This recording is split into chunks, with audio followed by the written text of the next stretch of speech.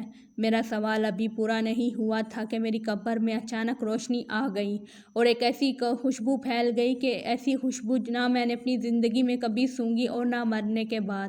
اس روشنی سے آواز آئی، السلام علیکم ورحمۃ اللہ وبرکاتہ۔ میں نے کہا وعلیکم السلام ورحمۃ اللہ وبرکاتہ۔ میں نے پوچھا تم کون ہو؟ اس نے کہا میں سورہ ملک ہوں۔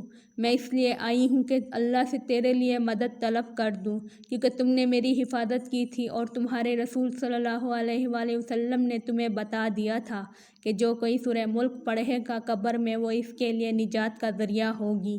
میں بہت خوش ہوا۔ میں نے کہا میں نے بچپن میں تمہیں حفظ کر لیا تھا اور میں ہمیشہ نماز میں اور گھر میں تیری تلاوت کیا کرتا تھا۔ مجھے اس وقت تمہاری اشد ضرورت ہے۔ اس نے کہا اسی لیے تو میں آئی ہوں کہ اللہ تعالیٰ سے دعا کر لوں کہ وہ تمہاری تکلیف کو آسانی میں تبدیل کر دے، لیکن تم سے ایک غلطی ہوئی ہے کہ تم نے لوگوں کے قرضے ادا نہیں کیے ہیں۔ میں نے کہا نجات کا کوئی طریقہ ہے؟ اس نے کہا 3 باتوں میں سے کوئی ایک تمہارا مسئلہ حل کر سکتا ہے۔ میں نے جلدی سے کہا وہ کون سے کام ہیں؟ اس نے کہا پہلے یہ بتا دو کہ تم نے کوئی کاغذ لکھ کر چھوڑا ہے جسے دیکھ کر تمہارے ورثہ وہ قرضہ عطا کر دیں۔ ورثہ کا نام سن کر میرے آنسو نکل آئے۔ مجھے تمام گھر والے، امی ابو، بیوی بہن بھائی اور بچے یاد آئے۔ پتہ نہیں میرے بعد ان کا کیا حال ہوگا۔